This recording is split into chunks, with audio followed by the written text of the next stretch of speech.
and I'll never back down. In the middle of the ring is where I lay the smack down.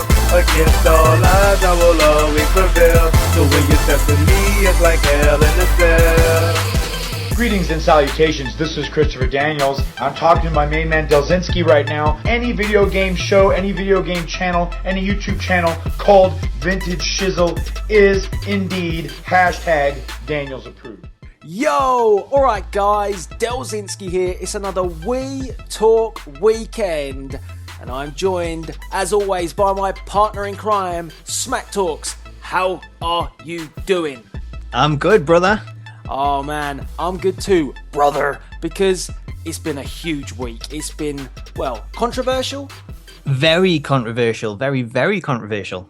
Yes, because obviously the hint is the brother, and I'm talking about Hulk Hogan and what has been going on with him and the WWE. That's been crazy. We've had people rocking up to TNA as the law, only to then rock back out.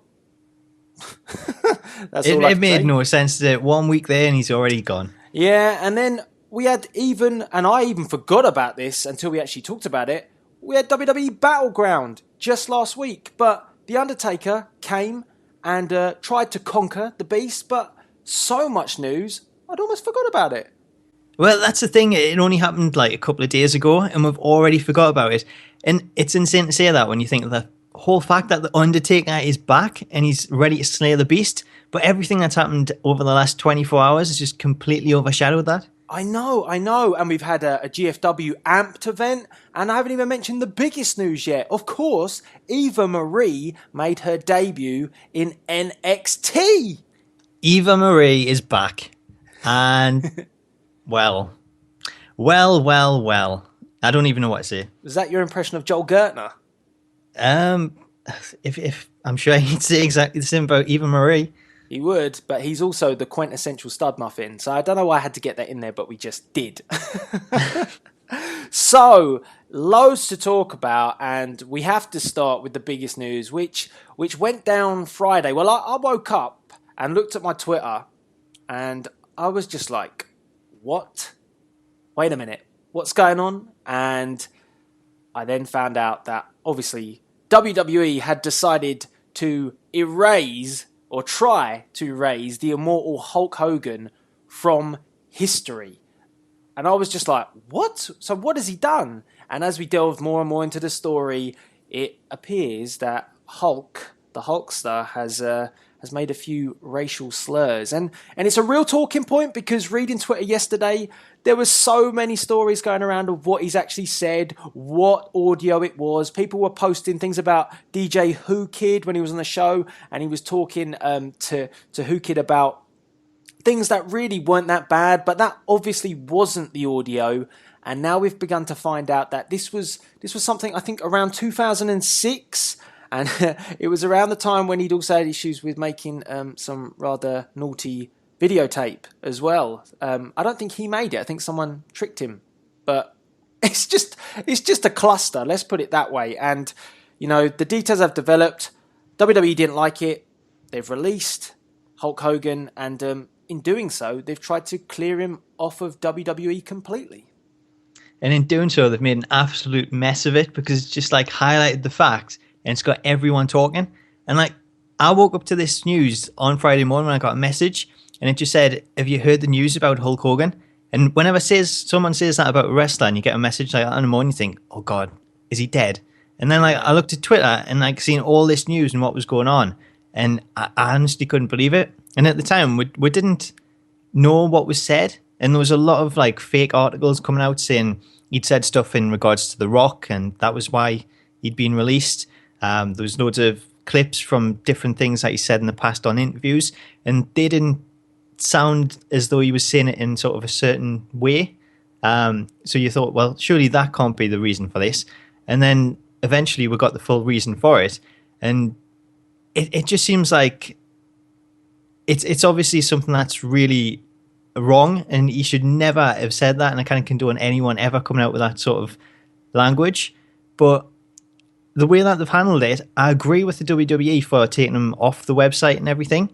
but because it's such a huge superstar in Hulk Hogan, a lot of people are more focused about why they're doing that and trying to hide him, because it's so weird to see you try and take Hogan out of WWE's history when everyone associates him with it. And no matter how much you distance yourself from him, then they're always going to associate him with the company. So it seems like a strange move. All they've done is kind of bring the focus to it and had everyone question why Hogan was removed in the first place. Yeah, I totally agree. And the trouble is with it all is I just think that they have come across, WWE have made themselves look stupid as well by doing all this. Because like you say, they have elevated it and made it even a bigger issue by doing what they've done, as opposed to just releasing a statement that them and Hogan have parted ways, and possibly maybe indicated why. They went down this route of just, removing him from everything. I think they've even removed him from the Hall of Fame section, which, I don't know, kind of don't really see how that helps this situation. And I completely do not condone what Hulk Hogan said. And I just to put a bit of background behind it, I think it was around about 2006. He can't change what he said, and I guess he never expected the audio to come out, but it has, and it is a massive mistake on Hogan's part, and all he can do now is really apologise and have some damage control, but it was stupid on Hulk Hogan's part. But I would say that over the years, Hulk Hogan hasn't always been the smartest. He does like to run his mouth quite a lot. He done quite a few things in regards to the Warrior. He said things about Macho Man, and then obviously had to try and rekindle those relationships. And he does seem to say quite a lot and then have to backtrack and regret it. And it's not like a Sting who just keeps quiet behind the scenes. Hogan's one of those legends that over the years has caused quite a lot of controversy just because of his own opinions. But I will say, I don't think he's a full-on, fully-fledged racist, although he has said that, I guess the quote was, everybody's a little bit racist, which is an absolutely stupendous comment. But I don't know, to me, I think it's a stupid thing that he's done. He knew it was behind the scenes, and he's obviously tried to keep it under wraps for quite some time, and now I think it's a company he's got a dispute with already, have now attempted to leak this information. WWE got wind of it and said, look, cutting all ties. But WWE, again, all parties here are just stupid. This could have been tied up in a much better and cleaner way, and all it's done is explode over the internet, and that's not good for either party. It's not. It's just been handled like really, really badly. Like you say, all the WWE had to do was just release a statement saying that Hogan's been released.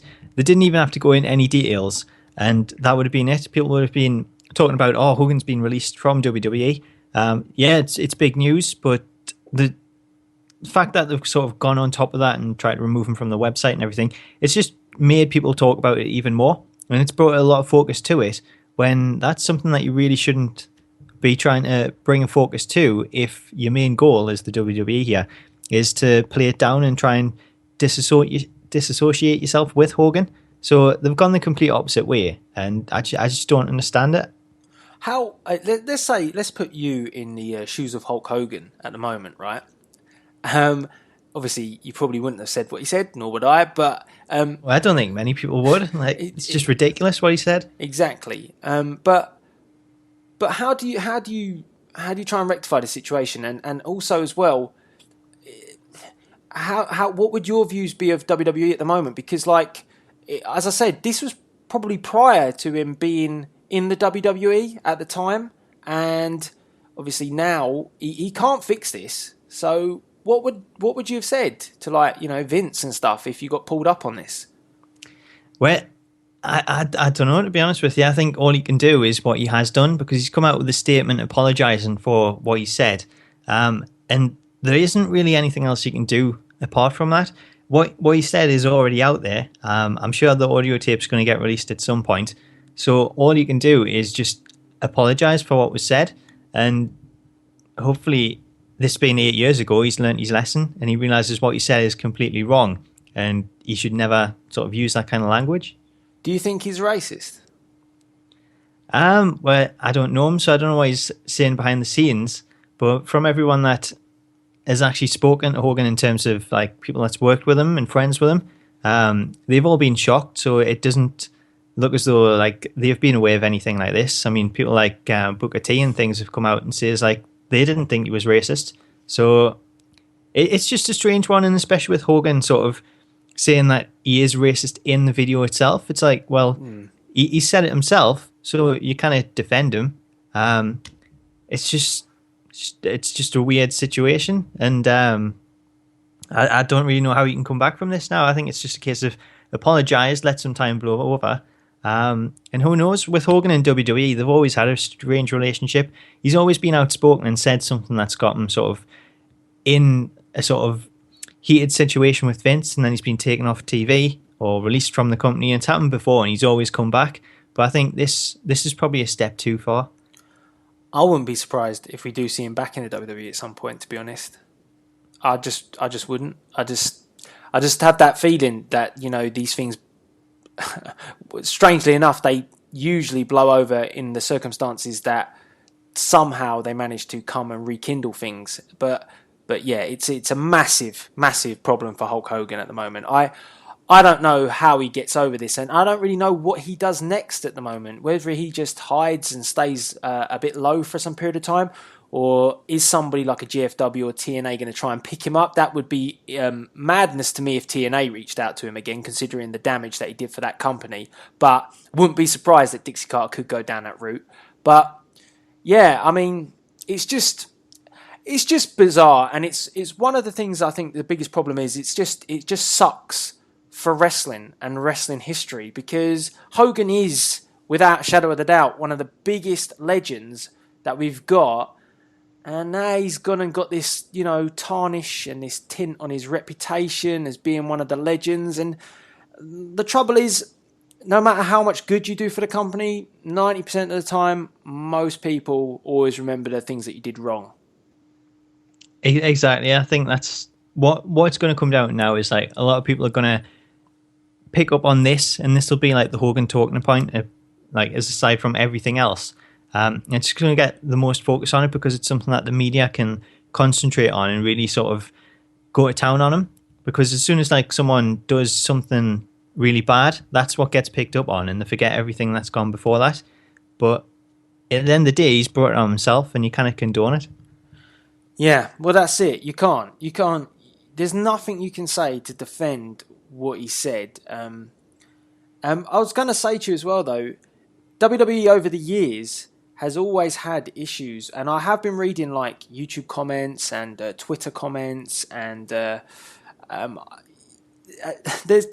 is a fine line, because I know all of the stuff that Hogan said was very, very bad indeed, but hasn't Vince had his fair share of issues with racial slurs, stereotypes? The WWE have never ever taken such a harsh line with somebody quite like this. Del Rio, remember, left the company saying there was issues with race and problems there when he left the company, but I don't ever remember them tackling that very well. But this time it's almost like no nonsense and just cutthroat, whereas we all remember the video of Vince, I don't know how we want to say this, walking with a bit of swag up to John Cena and then saying, "What's up?" with the N-word behind it. I mean, the audacity to say that on national TV, but then think that's fine, and then to hear the stuff that Hogan's come out with. Is it just because it's a different time period? Why is it condoned back then? Well, I think even at the time, like, it was something that was really controversial, and we couldn't believe Vince had actually done that. But being this sort of time period now, with everything that's going on with WWE, and with it being PG, with the anti-bullying campaign, Make-A-Wish, everything like that, I think a big part of them taking this stance with Hogan and being so aggressive in trying to remove him from everything on the website is because they want to show the partners that they're actually doing something about it. Yeah, it's a fair point, and it has to be done from a corporate point of view, then, and a money point of view, and you know, your business doesn't want to have any sort of tarnish or bad reputation against it. So yeah, I do get it. I just think it should have been handled a bit better, and I'm only raising that point is because I do think over the years Vince has done some real terrible things on the basis that he just thinks that they would be funny or hilarious. And there have been really bad stereotype gimmicks over the years. I'm sure the We Talkers can remember some of them as well. But it's just, you know, WWE always used to push the mark, and I think now, because they can't, anything like this will be treated in this manner. But it does feel like, to me, this is quite an extreme cleanse of Hogan. It almost was like a Benoit effect, and that's... Yeah. Do you see what I mean? It is, but it's exactly the same sort of outcome as, like, in terms of the way that they're handling it. But it's two completely different things. You can understand why they would take Benoit off of all the programming and things like that. But with Hogan, unlike Benoit, he's someone that's deeply ingrained in the company, and there is no way that you could possibly remove him from that. So that's not just WWE, that's like WCW and everything else. So you can't really go back and show things like the NWO now and try and like keep Hogan out of it. That's just not going to work. You can't lead into WrestleMania with your WrestleMania moments and show Hogan slamming Andre. Like, surely these are things that in time they'll bring back. But for the time being, I think they're just trying to take it off and try and take the focus out. But it's completely backfired because it just brought the focus to it. Yeah, it just sort of, it's madness to think, really, if you try and remove them from the history books. I mean, you just can't. If you ask the person who doesn't really watch wrestling, name a wrestler, 9 times out of 10 they're going to say Hulk Hogan. So he is just globally known, and he's entwined with wrestling. So it's virtually impossible to try and just make out that he doesn't exist. I mean, if we're going to go down that route, who did slam Andre the Giant? Well, he just tripped, didn't he? Ah, I see. Well, a big guy like that, it's easy to lose your balance. Yeah, maybe. Who faced The Rock then in one of the greatest matches of all time? From the NWO? When was that? Was that WrestleMania or something? Didn't The Rock just come out and cut a promo or something like that? Maybe. You know, the whole if you smell thing, and yeah. wasn't that all that happened? Something like that? Could have been. I'm having to question history now. I don't know what's happened. Does Mr. America exist? I don't think he does. Wasn't it the Patriot? That was a completely different wrestler. Was it? Think so. So many questions. It's just like a mystery now. It's all like a blur. I don't know. I just see these like tints of red and yellow, but I don't know what's going on. It's weird. Like, maybe, I don't know. Does he exist? Maybe it's just Kurt Angle. Or we're thinking of Kurt Angle. Probably. The American Patriot. Yeah, could be that. Yeah. I don't know. So many questions. And I mean, I think you catch a drift. It's like history cannot be erased. So it's just mad. But yeah, it's going to be real tough times for Hulk Hogan, and there is no condoning what he said. The only thing I would say, or maybe a lighter note, was the absolute sheer ridiculousness of Twitter yesterday in terms of people posting things, trying to hint that Hogan's is just an out-and-out racist. One of them, which I saw, was the Virgil. I don't know if you saw the Virgil clip, where No. we had Hogan, Bischoff, and the $1 Million Man in the ring with Virgil, NWO segment, WCW days. Virgil throws up, the Wolfpack sign, and Hogan completely blanks him, yeah? So he's obviously a racist for doing that. Yeah? Clearly not. But then Virgil's kind of still thinking somebody needs to, give me the Wolfpack sign. So he throws up both hands towards Ted DiBiase, and Ted DiBiase ignores him as well. So Virgil then turns that throwing up both hands into like a big yawn in the ring. It's one of the best clips you'll ever see. Virgil, mate, no one wanted you in the Wolfpack. It doesn't matter. That's classic, that. It's like going for a high five and no one's doing it. So you just like pretend you're like brushing your hair or something, or run for a bus and you're just stretching. You know you're in trouble when DiBiase, the guy that kind of brought you in, doesn't even want to know you anymore. Absolutely. But yeah, I mean, that's the light-hearted side. But it's a big problem at the moment, and it's going to be kind of interesting to see how it all plays out. Will Hulk Hogan ever be able to come back from this and be in the WWE once again. Other news-wise, he's definitely going to be pulled of up-and-coming games. Anything that's going on really with Hogan in terms of WWE is pretty much scrapped. And Tough Enough's another example of that. He's gone from the Tough Enough team. So there's a few options. I think you know who's out there in terms of who's going to be potentially in line to replace him. Well, there's a couple of options. We've got Ric Flair's one choice. Definitely. Shawn Michaels. And final one is Sting. Definitely Ric Flair would work, wouldn't it? Because he's not controversial in the slightest. Not in the slightest, as long as he's not been drinking. That is madness. I don't know, have you heard his podcast on Woo Nation?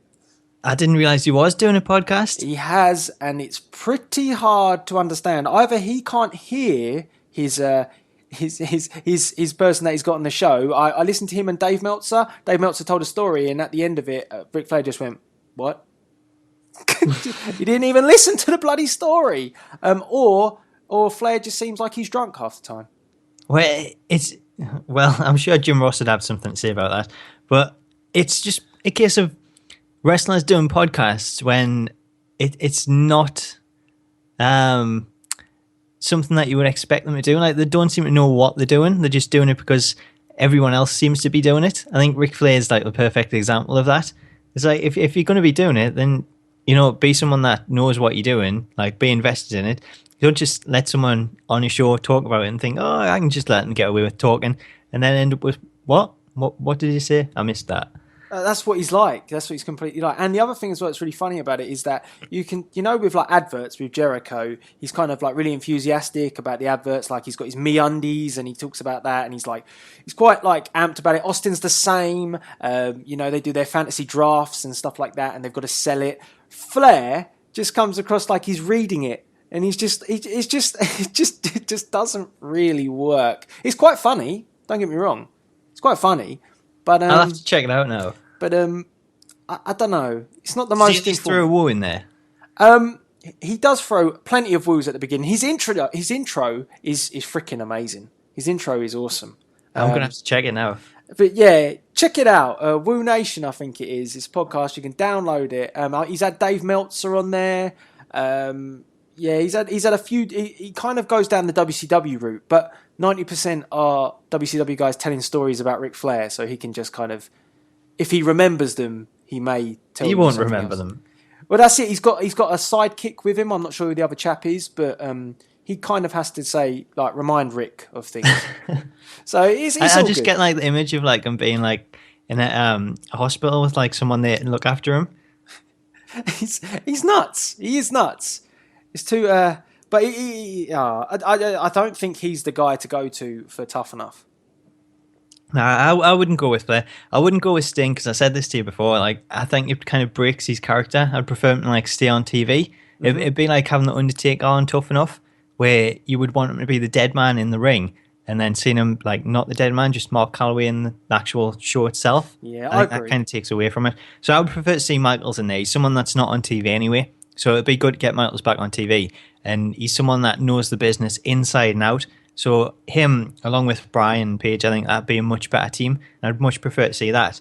But I think the biggest thing is, out of all the people there, I would never have expected Sarah Lee to outlast Hogan on the show. Never seen that coming. Well, that was the other thing, wasn't it, with Hogan? Because Patrick got eliminated this week. He did. And wasn't there references the reason why? It's just stupid.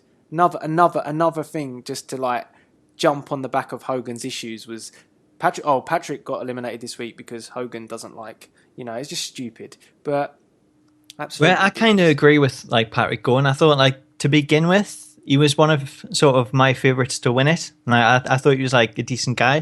But the last few weeks, it's just been, he always seems to think he's better than people because he knows he's a wrestling fan. So he knows the business a bit more.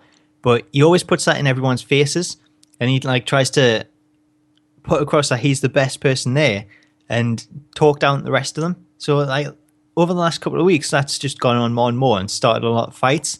And I've kind of found that a bit annoying to watch. So even though I thought he was one of the favourites to win it, and I liked him to begin with, I'm kind of glad he's gone now.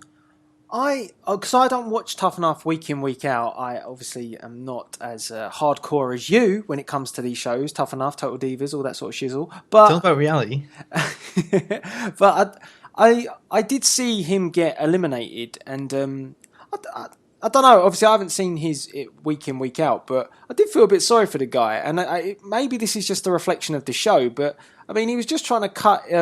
This was on Tough Talk, and you haven't really seen much of Tough Talk, but The Miz was interviewing him after the show about him being eliminated, and you know, he was just trying to say, you know, his feelings and stuff, and he was referring to, you know, this probably isn't, or hopefully isn't the end for me, and I'm willing to go to the indies and work really hard and come through WWE and push into WWE that way. And he referenced Hogan, and he was like, you know, Hogan, you know, you went to the territories and you did it that way. Daniel Bryan, you went off onto the indies and you came through that way, and then Paige did the same.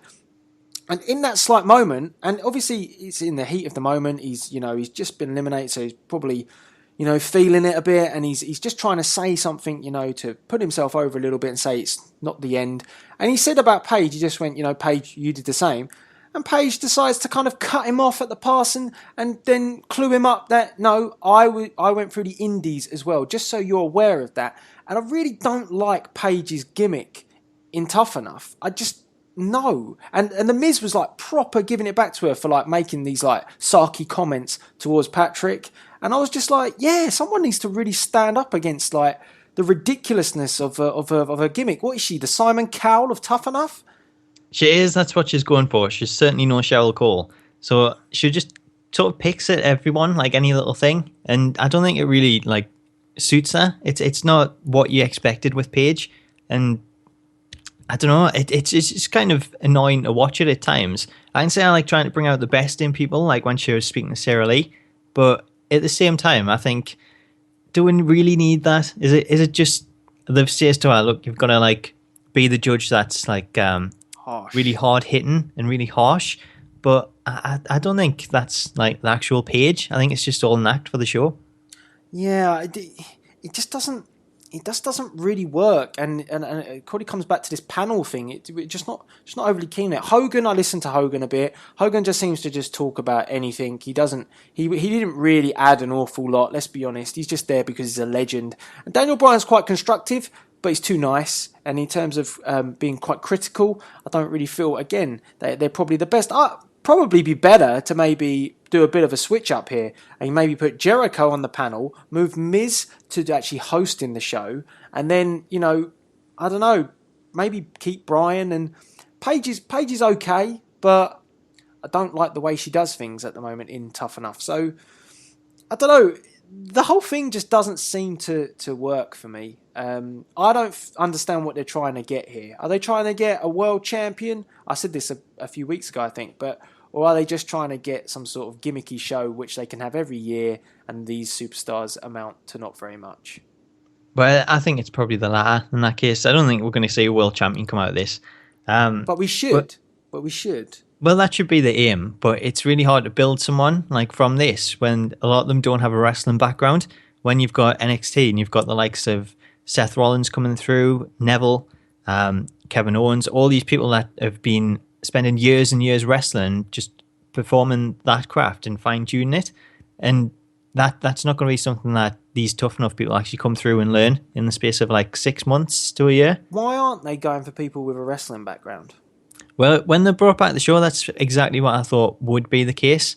But it would make a lot of sense. But I think it's easier for them to say to the whole public, look, get involved with this, because then the public's going to all tweet about it, talk about it, say they've applied for it, download the app. It's going to get a lot more interest that way, as opposed to like wrestlers that, you know, people might know who they are. So it's kind of, I can see why they've done it in that sense, but I think it would have worked a lot better if they'd actually gone for actual indie wrestlers and maybe like a couple of names that people would probably know of.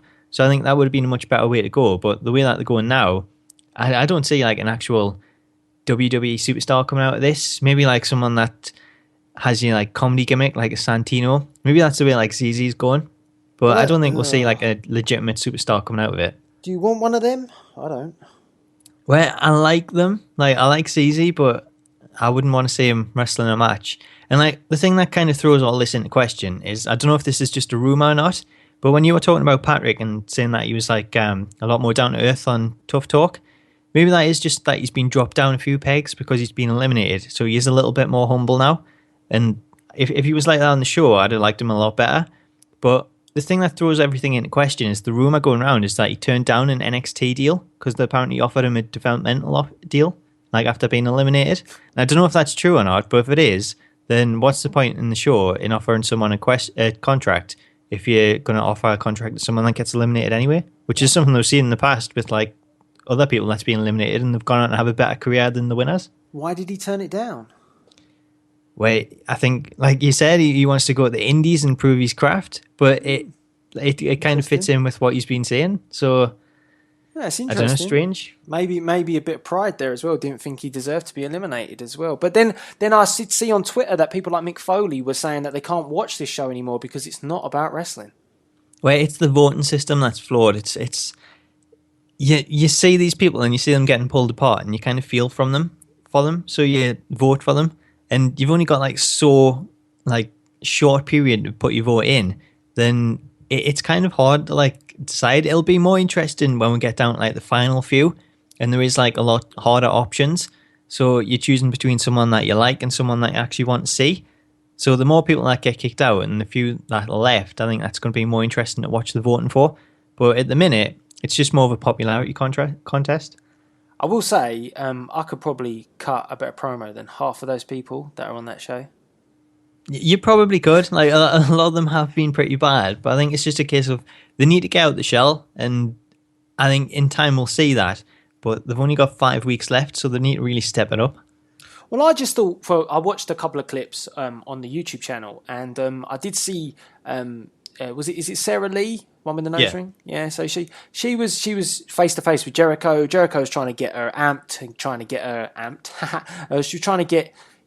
was trying to get her to really, bite and try and make her talk. And it was it was a bit like a comedy store scenario. So they were both on stage and then you had the crowd. And he was like, asking her some real, just taking the mickey out of her, saying things like, what if I took your dog? And, or I've already taken your dog. What are you going to do? What are you going to say to me? You're going to argue with me? And she just couldn't do it. She just couldn't get up for it. She couldn't argue back with him. He tried to make her, he took the mickey out of her look. He said, I wish you'd use that stupid nose ring. I think stuff like that. And then he was like, what don't you like about me? And she just couldn't find comebacks. And there were so many things she could have said to him, like about his relevancy at the moment. She could have took the mickey out of him wanting to be a rock star when he's clearly, he kind of Jericho to me, with his hair and everything, is kind of a bit like at the moment. I mean, he just needs to give it up. It's just, but you could easily just take a few digs at Jericho and you could have easily fought back a bit. And I just thought, how can she not have this? How can she not have any sort of bite to her? And I'm like sitting there thinking, if you haven't got that bite now, then why are you on this program? Well, that's the thing. I think we all watched it as wrestling fans, knowing Jericho and knowing his history, and thought, well, if I was in that situation, I'm sure we all planned out like what we would say to him. And I think with Sarah Lee, she's just such a nice lass that it's hard for her to sort of bring out that aggressive side. Like she's really not used to it. And it's something that if she is to progress in this business, then she's going to have to kind of learn to do that and step out of her shell. But it is like something that's really hard to do. And especially when you're in front of someone like Jericho, who's like a seasoned Hall of Famer, and you've got all of your other peers around you, you've got the full comedy club there as well, then it's a lot of pressure being up on stage against someone like that. So I can see why she would kind of be really reluctant to do it there, but that is the chance where you have to kind of step up, especially if you're going to be doing that in this business and you're going to be out in front of thousands of people in the crowd. It's just something that they really do have to realise, like, this is the one shot that they get and they have to really go for it. And over the next couple of weeks, I hope it's something that we'll see progressing. And with Sarah Lee especially, I think she did realise that at the end of that week's episode when she got called out by Paige at the end of the show and she kind of stepped up a little bit. It wasn't the most aggressive promo I've ever heard, but it was a big improvement to what we've seen earlier in the night. And I think if she carries on that, I think it'll be a good way to see her progress. And probably, I would say she's got a good chance of winning it based on popularity. So I don't think she's anywhere near what she should be, but I think she's now realised that she's making the steps towards getting there. So it'll be interesting to see how she progresses over the next couple of weeks, along with the rest of the competitors. Because ZZ as well, he said that he started training, and it's took him like 5 weeks to start doing that. But it looks as though the message is now finally setting in, and actually realising, look, we've really got to go for this. This is the one shot. People like Patrick's gone home, and they really wanted this, so we have to really step it up. I'm not really buying into that ZZ guy. I don't really get. His analogies are the best thing in the world. But I don't really get where he fits the WWE mold. I don't understand it. He's well out of shape. You could say, I said this actually when me and my brother were talking about this, and he's well out of shape. But then I was like, Kevin Owens effect. So I did say that first, but but he's like, I mean, again, it's just like, to me, it's like he's not going to really, light it up when he enters the WWE. I want to see good, strong, awesome talent coming through. I don't want to see all this gimmicky stuff. It's good in in certain like Eva areas. Marie.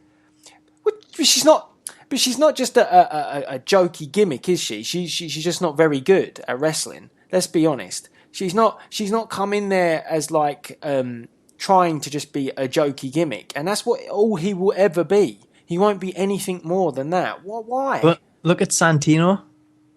Yeah, but Santino could actually wrestle as well, Yeah, but how often do we actually see him like wrestling like any sort of lengthy match? It's all about his comedy segments backstage or cutting promos. Even when he was like the Intercontinental Champion, like those matches, That's wicked. They weren't like wrestling matches. It wasn't anything to do with the match itself. It was all about the promos that he was cutting and like referring to the honky tonk man. It was well good when he was cutting those promos. The honky tonk man. That's what I'm trying to put across here. If ZZ comes out with promos like that and you connect with it, then does it really matter if the match is great or not? Maybe. But he will never have a record of 64 weeks. Never. I love that. That was wicked when he said that. The honky tonk man. It was so good, and that's like a great example of like how you can get away with not being the greatest wrestler, but connect with people. I used to like it that he'd say that and then he'd be like, and Santino Marella has a record of 2 weeks. That's so good. But yeah, I mean, I get what you're saying. I just think that Tough Enough should be more than what it is. That's what It should be like a proper reality show with proper wrestlers, and I think that is probably the way that they should go with it. Hopefully they'll learn the lesson this time, and that's something that we'll see in the future. Yes. And I mean, talking of things that were tough enough, how about WWE Battleground? I mean, I really enjoyed it. I watched it the next day. I heard that you were up late drinking with Elle. Things got a bit messy. I mean, what's going on there? Well, it was all part of Elle's drinking game, and yeah, a few drinks were had. I kind of put in the suggestion that maybe we should have a shot after every suplex from Brock Lesnar, but then I got accused of like trying to kill Elle. So I probably wouldn't like suggest people try that. That might be a bit hard to keep up with.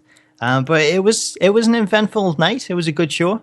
Although there was a great match with Owens and Cena. Wasn't too sure on the ending to it. I didn't agree with that. And then obviously the main event. But apart from that, the other matches, it didn't really do too much for us. I quite liked Primetime Players match. I thought it was good.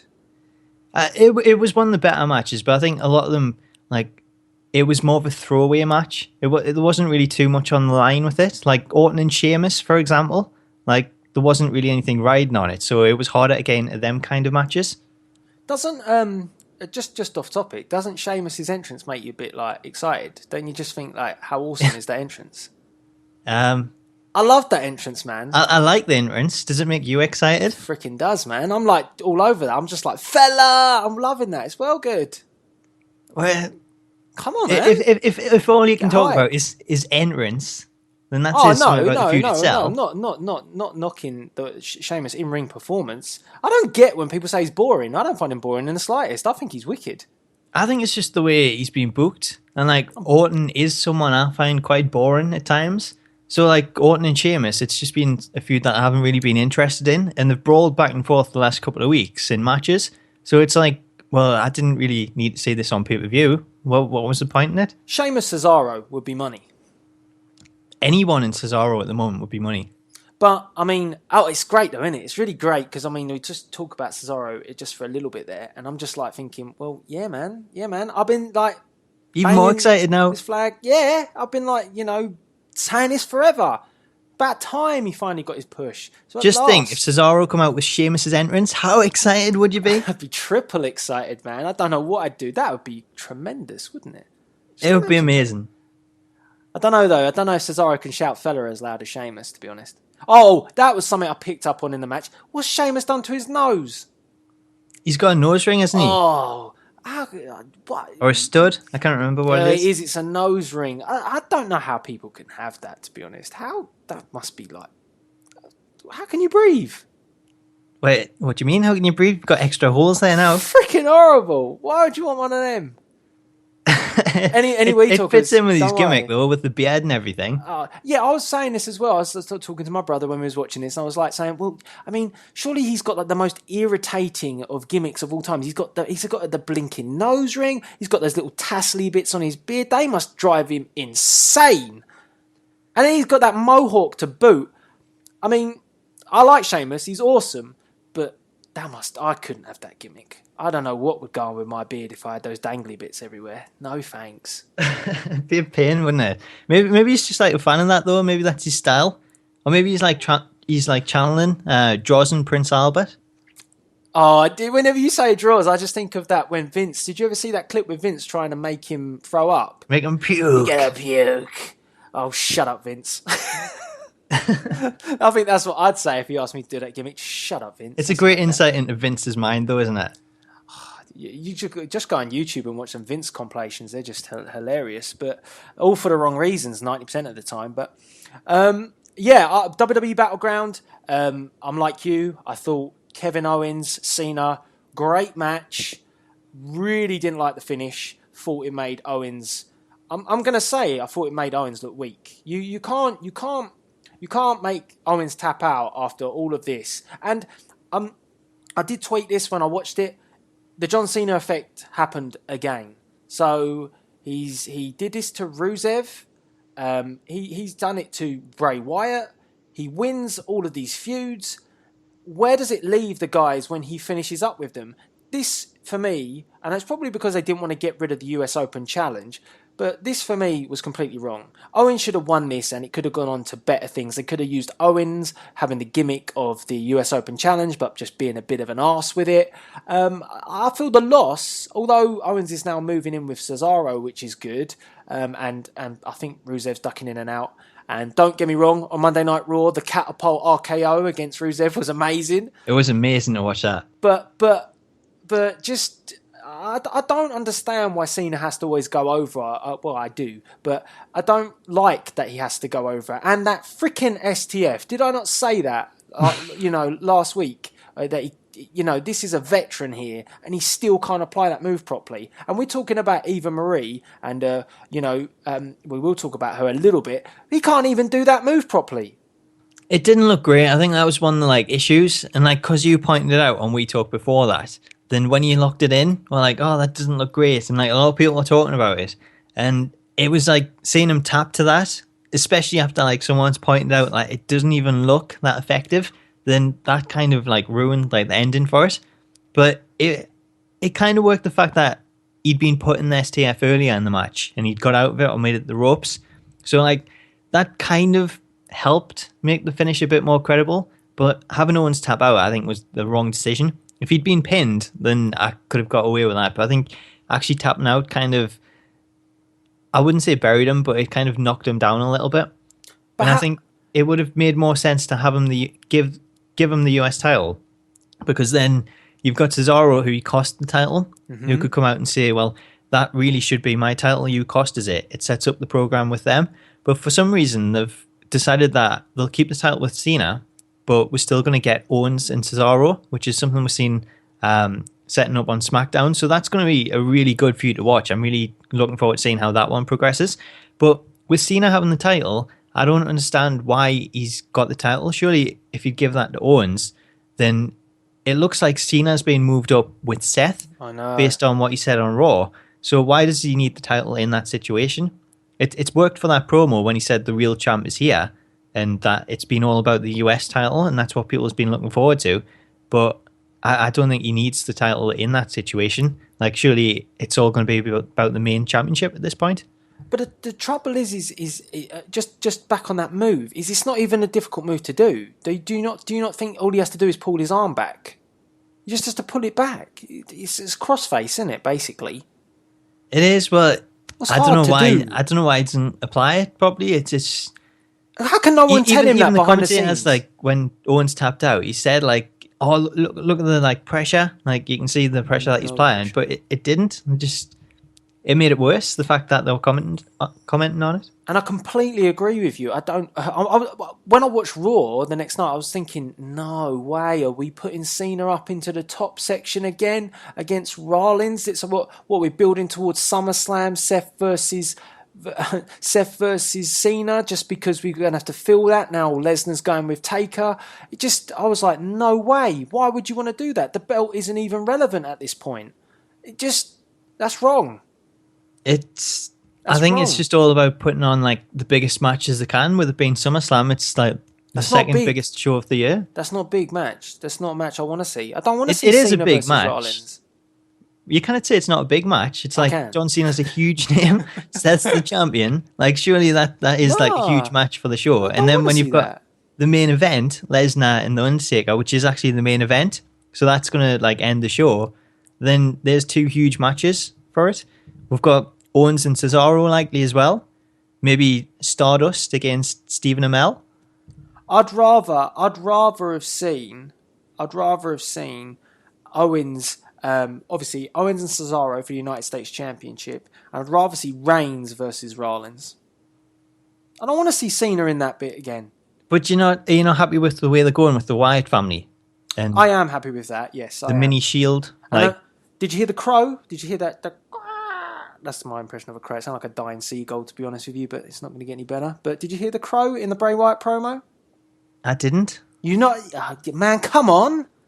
I didn't pick up on that. Was that a hint at Sting? There's multiple times in that Bray Wyatt promo you hear a crow in the background, and you even see bits of the Sting intro video with with all the scorpions. That's kind of entwined into that promo. See, I didn't really take too much notice of it. It's like Bray Wyatt when he talks recently, I kind of tune out. So whether or not they're just doing that to mess with you, or whether they are going to actually have it, I would love to see Sting versus the entire Wyatts. That'd be awesome, and Sting win. I kind of see him winning that match though. Like, give him something that's winnable. He needs to win at this point. So I could see it if this team Sting up with Reigns and Ambrose. Oh no, Sting's on his own, man. It all depends on whether or not Luke Harper comes back or they can get someone else in there. So it's a 6-man tag. Oh, well, they're going to do that. They're going to bring the whole Wyatt family back together. I'm pretty sure that's coming. That's a good move. About bloody time as well, to be honest with you. Well, I think that's long overdue. It's something that we've all been sort of calling for. So I'd love to see that. I just find it very funny how Owens really should have won that match, going back to it, and Cena's now elevated to the main event again. Typical. It was always going to happen. But talking about the big match, obviously Seth Rollins, Brock Lesnar, Taker did arrive. What did you think of Taker's look? I said this before, and it made more sense the way Raw went. But I would have preferred to see American Badass Taker. I think that would have looked a lot better. And I think the fact that he's actually brawling with Lesnar, it kind of fits into that gimmick. But I don't know if I'm still sold on the Dead Man one. I want to see a little bit of a change and a bit more aggressive Taker, which is what we're seeing. But I think it kind of fits in more with the other gimmick. And it allows him to come out and cut a promo like that. Whereas the one that we've seen on Raw, yes, it was a Dead Man promo, but it was very Batman. Well, I don't know. What I didn't like about it is I don't think I like the Undertaker's Return. I think it's kind of transitional, his look at the moment, because he's going down towards having the long hair again and stuff. But for me, if he's going to go down the dead man route, then he needs to look more like the dead man. He's kind of half and half, like you say. He's a bit American Badass, and then he's like talking like the dead man. Why can't he? I'd make him look more like his Ministry time, to be honest. I'd say, I don't know. It's kind of, I don't think the dead man version works very well for promos. I think it did. I thought it sounded all right. It worked. It was all right, but I mean, like, I think the American Badass version like works a lot better, especially when you're like setting up a big fight with Lesnar. So that was kind of my thing with it. I didn't think it was a great look, but I think it's something that you'll sort of change over the next couple of weeks based on like reaction and things. So I might see it like a little bit different in time for SummerSlam. But the build itself, like with All Out Brawl night, it was very Cena Lesnar from when they had that big scrap leading into their match. So I'm looking forward to seeing how this goes. I don't know if we'll see them like both on the show every week leading into SummerSlam, but regardless, I think it's going to lead to a great match, and I think this is going to be a lot better than the WrestleMania one. Plus, you don't know who's going to win it. Like, surely, like at WrestleMania, we all thought it's going to be Taker, and then it shocked me when Lesnar won it. And now we all think, well, surely Taker's back to get some retribution. But Lesnar's such a beast. We're seeing the way that he completely destroyed Rollins, and he was set to win that title. So could we say the same to Undertaker again? Well, I think you're completely right. I think for me, the brawling aspect is where it kind of falls down a little bit, because I think that should be the American Badass doing that. I don't really see the dead. Why the dead man doesn't really brawl? Well, that's the thing. The dead man's like a lot slower, a lot calmer. Whereas the American Badass is more what we're seeing on Raw. Oh, that's the trouble. It doesn't feel like it is old school Undertaker. It feels a little bit lost. But I did think the brawl segments were really good, and I don't think we're going to see them week in, week out, because they showed obviously Lesnar once again having to be sort of cuffed and taken away, which means once again he's not going to be around for a little while. So that's a good way to write him off TV. So I don't think we'll see Lesnar for a little bit, just to keep him off TV for a while. What did you think of, well, like a couple of weeks ago you says that you didn't agree with like the whole Authority and Kane, J&J and Seth taking out Lesnar, like based on how much of a beast he is.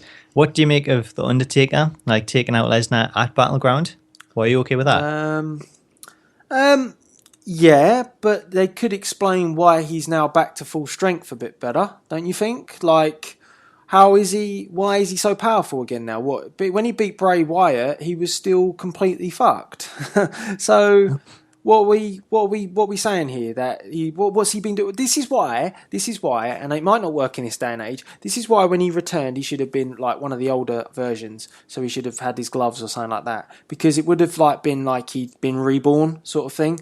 That to me would have been what would have been best, and he could have had the urn or something like that with him, which has given him his power back. That ties up loose ends. If he turned up like that, it would have been so epic. Imagine the crowd. The crowd would have loved that. The old school sort of hat and stuff. They could have put a bit of a modern twist on it, as opposed to what they just did, where they just brought him back with his trousers and his cowboy hat sort of thing.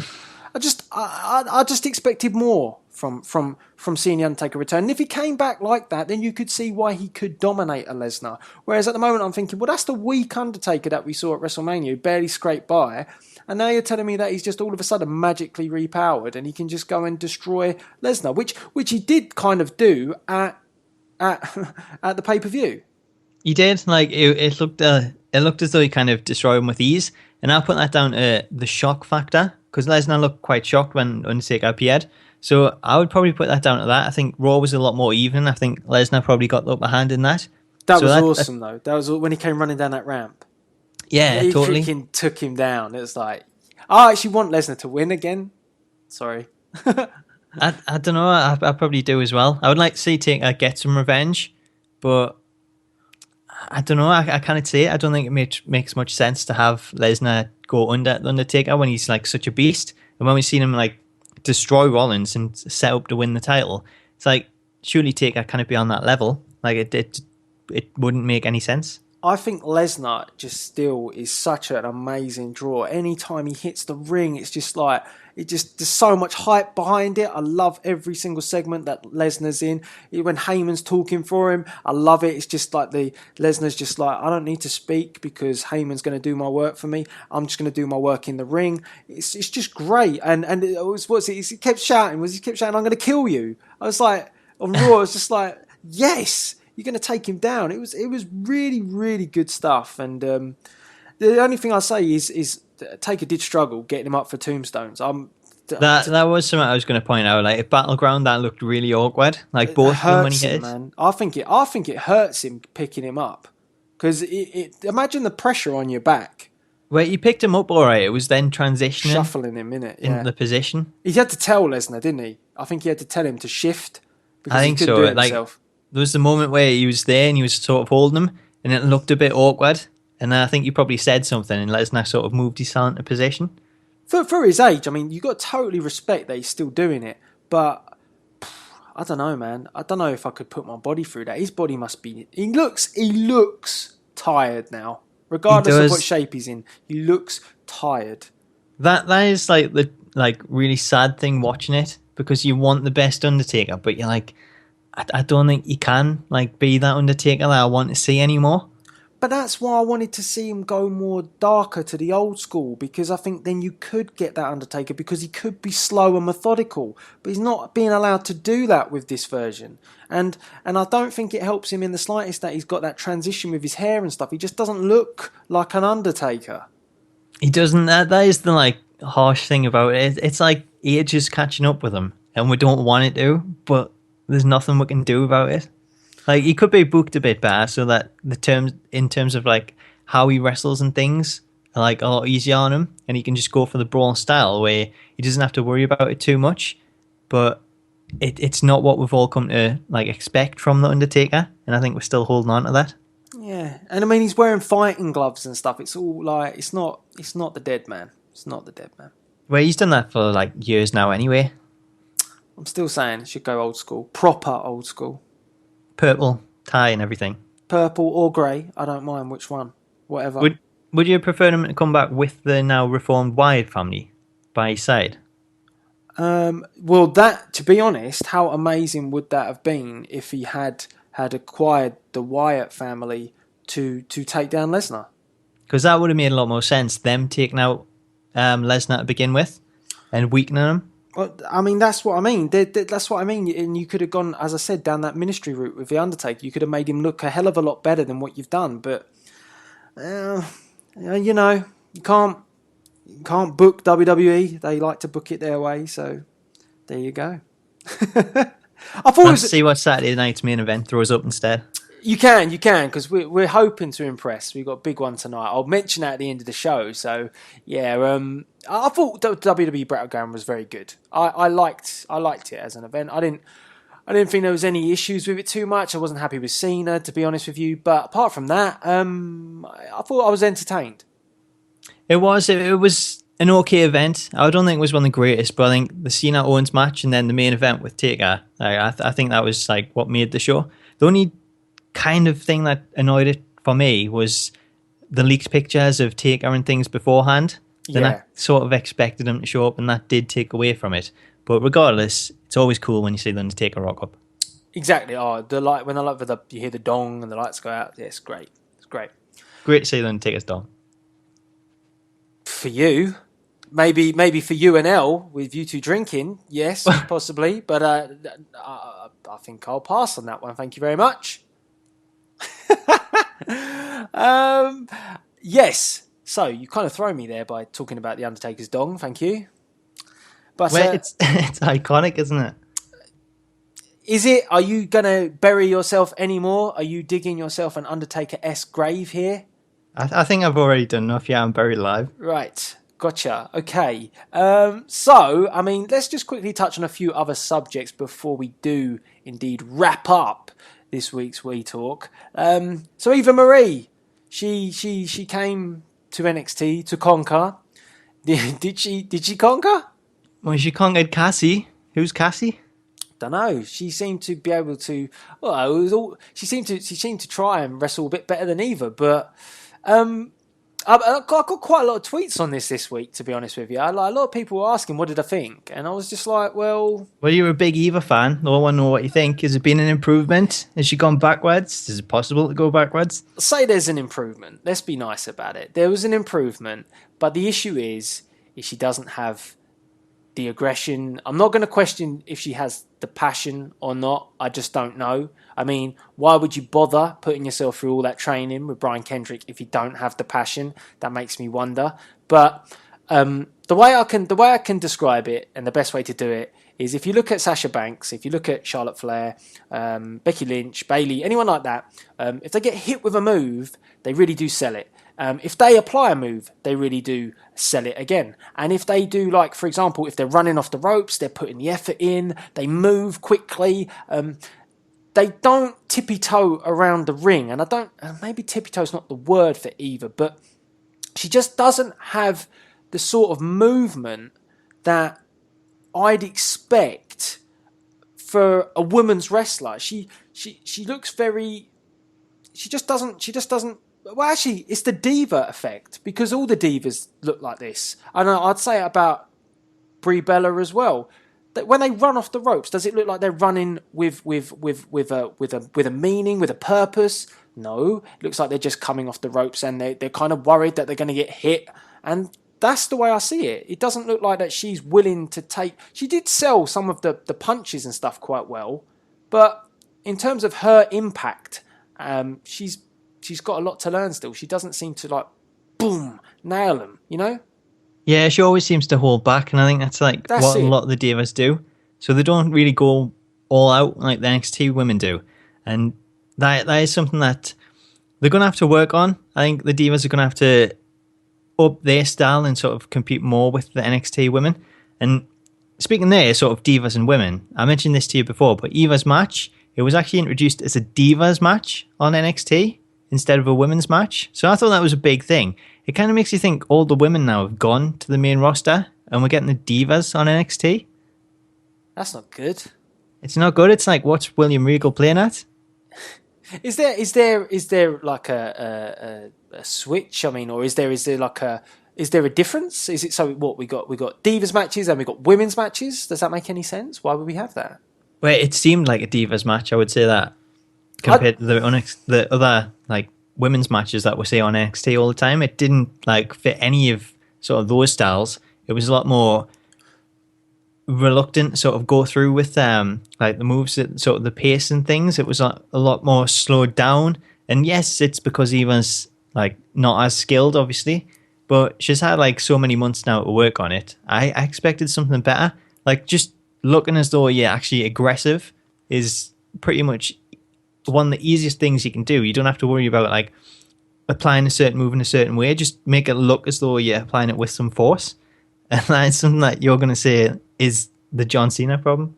It is the John Cena problem. But do you think as well that possibly her issue is that she's not very much of a in-ring sort of general, so she can't call the match? And I think that's a real big problem. If you can't communicate with your ring partner, then the chemistry's not there. And that's what it looked like in that match. She obviously doesn't look like she's too vocal. So like, whereas if you've got like, I think a Sasha in the ring, she'll obviously say, oh, you know, gonna do the slap now, and then she sells it and then bang. Whereas Eva's like, doesn't look like she's communicating enough. So then when the move comes, it's all a bit like, oh, you're going to hit that move? Are you going to, do I need to go down? What do I need to do? And it just doesn't look like that she's still aware enough to get herself in the positions for the moves. And when she's going to hit a move, she's prepared her partner to do that move. And then looks awkward. I think she'd be best suited to just be stuck in the ring with one of the tougher NXT girls and just be schooled a little bit, and then she can learn. I think so. It's just like if she had someone in there that was more experienced, not someone that had just flown in as like a jobber for her to go over, then that would have probably led to a much better match. But being someone that is not very sort of skilled in terms of in-ring work and going up against someone that, I don't know how skilled she was, but it just seems as though like it was just someone that they'd thrown in there so she could get the win. If it was someone like Sasha or Charlotte, Bayley, anyone like that, I think would have worked a lot better. But it's just you cannot really put them in the ring and then have Eva go over, which is obviously what they're wanting to do. Because how could you explain Eva getting the win against someone like that? Probably would be better to maybe pair her up with Emma and is it Dana as well? Dana Brooke. Yeah, I'd probably put them with those two, and then have a feud with Bailey and people. Well, I think that would work better. I think if she's on her own, it's a lot harder. Where if she's brought in as part of a team, then they can work together, and it can be like sort of them saying, "Look, we're gonna like help you out. We'll train you up or whatever." So, I mean, my point of view is that she has improved a little bit, but she just doesn't. She couldn't not improve, could she? Yeah, To be fair. but I would say that I said this on Twitter as well. I don't think she's that far off of a Brie or someone like that. I really don't. I don't rate Brie, or I don't rate a lot of the divas, to be honest with you. As I said, it's that tippy-toey sort of, not quite willing to put it all in, and that fails all of them. So, I mean, she's definitely not that far off. Do you know what was really funny? I did see a clip of Total Divas, and I don't know what they're trying to aim towards here, because they obviously are trying to aim for something. But you had Nikki sitting down with Eva, and Eva saying that she wanted to, come up and be champion at some point, and then Nikki was like saying, well, you're never going to be that good. You're never going to be able to do that. So like the belittling stuff. And then Nikki went away and spoke to Brie, and then like she started getting all upset. And then Brie's like, oh, you're one of the best champions. I mean, since me. And I was like, what?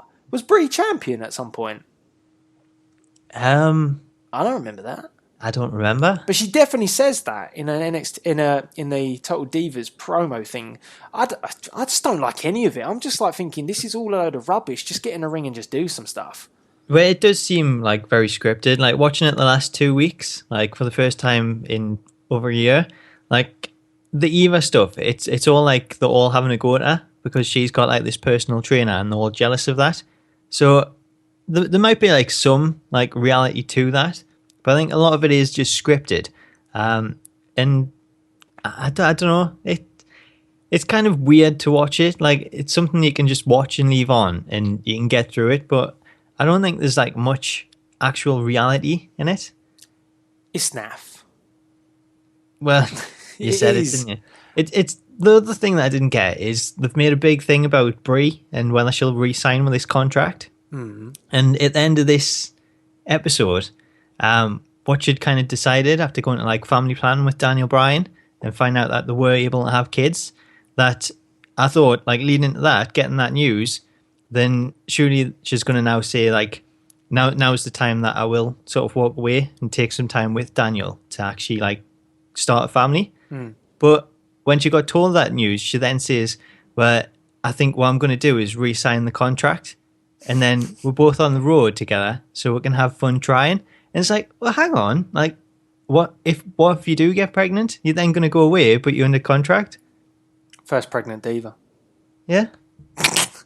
It just, oh yeah, I don't know, man. I don't know. I don't really rate her in the ring. I think she's probably just done that because she's actually getting a bit of a push at the moment because she's in the ring most of the time. So, well, this was losing, like, so Total Divas was from like WrestleMania Christmas, anyway, right? so it's like quite a while away.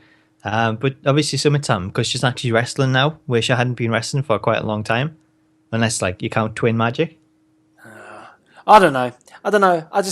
I don't really get all the thing because they're trying to make a big deal about Eva and Nikki, and then Eva's miles off, and then, as I say, the Divas division ain't that great. I mean, you've just got the new girls coming up, which are really just dominating, and they're the women's division in my point of view. So, I don't know. That is what I've all got to say on it, to be honest.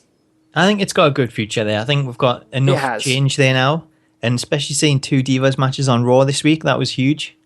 So I think Sasha Banks is just going to cane it, to be honest. She just makes it look well easy. She just makes everything look easy. Like She's just promos. a natural. So, yeah, as long as Sasha's up there, Charlotte and Becky, then it's all good. It's all good. Absolutely. And I mean, we're going to reel it in a little bit, but we got 2 topics to quickly touch on. This is depressing. The Law that came into TNA. Did you see who the Law was? It was a certain Bully Ray. It was, and I decided to rant on the YouTube video that was on TNA's channel because I watched it and I predicted it, and it's happened. He's left. A week later, he's gone. So he basically ruined TNA's tapings. So I don't understand what happened. Maybe there's a breakdown in communication. Seems to always be the case at TNA behind the scenes. But you decided to get Bully Ray to come back to your company after he disrespected you at your biggest pay-per-view, Bound for Glory, by calling out the Bullet Club. He also then decided that he wanted to go to WWE, said it was his home. Then I've heard that potentially WWE wanted him to go down to NXT, but he picked up an injury, so WWE said no, and that's why then Bully decided to go back to TNA the first time round and come out and be the special referee. And then now, obviously, because WWE hasn't been in contact, he decided to go back and be the Law. Now, something makes me think that possibly WWE may have reached out to him again, and that's why he decided to drop TNA like that. Or maybe he's seen the signs and thought GFW is a good option and he's going to go there. But either way, right, how disrespectful is this guy? This guy is just a joke. For many years, lots of people said he's got a bad attitude, but it just really stinks that, TNA put him in the Hall of Fame with the Dudleys, and then they gave him a championship run, made him look really credible, probably did more for him in terms of giving him a singles run than WWE ever would. But then this guy just comes back to their company and he's offered a role. He takes it on. It's an authoritative sort of role. I imagine as well that he would have agreed some backstage presence so he could make some booking decisions. I heard he was a booker before. Gave him all this stuff, and he just throws it in their face. His promo about being the Law, he made all the wrestlers get up on the ring. He said, you cannot be on the floor, you've got to be on the ring, you've got to be in the same level as me and Dixie. You should be respected. Cut this promo about respecting the wrestlers, and 1 week later, he's left. Where's the respect, Bully? There's just none, and I think to get respect, you have to give respect, and it's something that he does not do. He only does anything if it benefits him. Well, that's all it's been about. It's been about what can he get out of these situations. I'm sure he got a big payday when he returned at the Royal Rumble, and then seeing that he wasn't going to get that contract, then he's turned around and says that he'll go back to TNA because they've then offered him some money. And surely something else has now probably come up, and that's why he's left.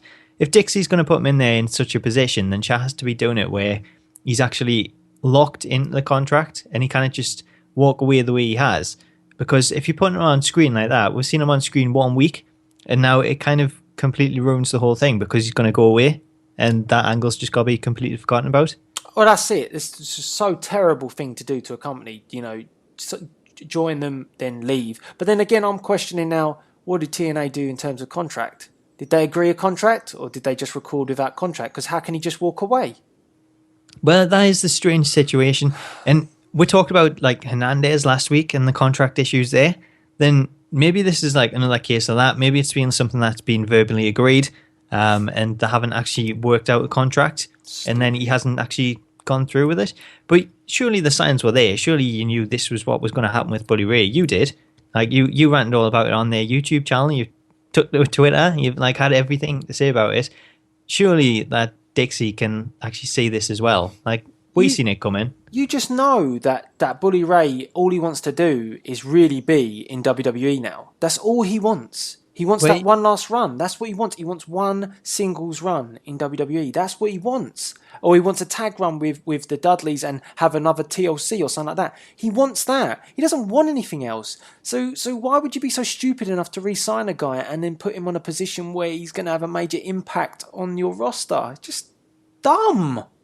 It's stupid. It's something that it'll be interesting to see if Jeff Jarrett falls for the same thing and brings him into GFW. Or if he sees what they've done and thought, I'm not going to like take you on when I've just seen what you've done to Dixie and TNA. Like surely Jarrett's someone that could like see that coming a mile off and say, look, I'm not going to fall the same way that Dixie has. Like I don't want you part of this company. You're only in it for yourself. I want people that's here to help build this promotion and are going to give everything that they can to it. and that's who I'll give respect. But if you're just going to come in, try and get a payday, and then walk away, then it's not going to happen. But I genuinely think if Jarrett signed him, Jarrett would control the contract, make sure it works. I don't believe Jarrett would be so naive like Dixie. But it just makes me laugh, because over the years I've had so many authoritative figures. I mean, you've had like Sting, you've had Hogan, you've had Bischoff, you've had Angle, and then you go down the Bully Ray route. And I'll say probably bar maybe Sting and Angle, the other guys really have always just been about themselves and self-promotion and not done TNA any favours. And you know, Bully was always going to be that sort of guy, and he's just proved it. So, you know, lesson learned again, just don't do it. Don't go near him. But I don't know. TNA just can't seem to help themselves at the moment. And this is another cluster. So they can't show any BDC footage anymore because of the Hernandez issue. They can't show any Bully Ray footage anymore because of his issue. So it's just a complete mess, isn't it? Yeah. What are they going to show? Just reruns of Slammiversary by the sound of it. So, yeah. Wicked. I don't know. Stupid. And all the time GFW is you know, progressing. So I've seen pictures of their event that they had on Friday. Looks quite nice. The arena looks okay. It's not filled, but maybe they're just the pictures that we've seen. But I think the arena looks good. Six-sided ring. So there's promise there. And it's not at the moment very difficult in terms of a business sense to take on TNA, because although TNA shows might be quite good to watch, the back end is not good, and I imagine Jeff's got his shit a lot more sorted than Dixie. Absolutely. You'd think Jeff Jarrett in charge, he knows what he's doing. He's been there before, and hopefully he's not going to make any sort of mistakes that Dixie does. You can't see him doing that. The only thing I would say is, as good as GFW, the arena and things looked, I think it's still an issue that they taped the TV show last night, but they haven't got a TV deal. And when you look at the card, I didn't think it was a great card. I think some of the live events that they've done over the last couple of weeks, they actually had better matches on there with the likes of the Young Bucks. And it makes us think, these deals that they've made with their companies, are they allowing these wrestlers to actually wrestle on live events because it's not on TV? But then saying, well, you cannot use them on TV because obviously they're under contract to the likes of New Japan and other promotions. So I think that could be like a bit of a staggering point when it comes to actual TV tapings for GFW. So I don't know, if I like was to look at the card, I wouldn't say it was like anything that I would really be too interested in seeing. I'm sure it'll be great matches, but it doesn't have that star attraction on there. Yeah, it makes things difficult with all these multi deals, because obviously he says he wants to be a global company. He's got tie-up contracts with New Japan. He's got tie-up contracts with TNA. He's got tie-up contracts with Ring of Honor. Very difficult to do. I don't know how he's going to do that. And like you say, are they going to be restricted from using his talent on TV, which means then when he does do TV tapings, he's got a weakened down roster. It's interesting how it's going to unfold. We still don't really know enough about how GFW is going to work in terms of TV. But yeah, I think you mentioned as well, Bobby Roode came out, cut a promo in terms of saying that he wanted to take the belt back to TNA. So that's kind of bizarre in itself. He did. It's like, it questions, why would you, like, if someone like that was going to come in and you're starting up a new company, then if they win the title, then say they're going to take it TNA. Don't say, I'm here to win the title and take it TNA, because why would you sign that guy? It's like the whole Bully Ray situation, except it's a storyline. He's just there to take something and then leave. Yeah, so I don't really know why they're going down there, unless they're going to integrate talent. But it looks like that could be what they're doing. That's what they're aiming for. But I think it would have been a lot better to just have him progress in this tournament, win the title, and then say, look, I'm a TNA original. I'm taking this title back home where it belongs. Yeah, and I thought the arena looked very similar to actually the Impact Zone, but I did like the branding. I like the colours. So it's going to be interesting to see how it plays out. I would say, though, one thing, it's not going to be very difficult for Jarrett to catch TNA at the moment with the way that they're just making mistake after mistake after mistake. So he's definitely got an opportunity. And I would expect him to capitalise on it. Absolutely. I think it all comes down to the TV deal, depending on who he signs with. Once they get that deal in place, then I think Jarrett's going to be a lot more clued up as to how to work with the network and get the best out of it. Whereas Dixie's a lot more giving in to what the network demands. Whereas I think Jarrett will be a lot more forthright and just say, like, this is what we need to do. We're not going to like ponder all these requests and things. And as long as they don't have that trouble like they've had with TNA have with Destination America trying to run things, then I think all the signs are looking good for GFW. It's just there's still the roster. It doesn't really appeal to me, and I think it won't appeal to a lot of like general wrestling fans. But in terms of matches, I'm sure it'll be a great show, and it'll probably work out like NXT where you get the lower names coming in, but then you realise how good wrestlers are, and you kind of get invested in them. Yeah, I think we've got to give it time just to see how these wrestlers plan out. You never know if it's as entertaining as what TNA used to be back in the day with the X Division. Then it's definitely got a chance of capitalising on an area which isn't really explored by WWE with the high flying styles and stuff. So yeah, we're gonna have to wait and see. It'll be interesting to watch it. So hopefully they'll get that deal in place, and it's not long before we see it. Yeah. So there was a lot to talk about this week, but it does bring us to a close, and we want to get your views on all the topics today, because we talked about, obviously, Hulk Hogan. What are your views on that? Who do you think is going to replace him on Tough Enough? Where do you stand with the whole WWE trying to erase him from history? WWE Battleground, what do you think of the Undertakers Return? Is Lesnar going to conquer him once more, or will the dead man get his revenge?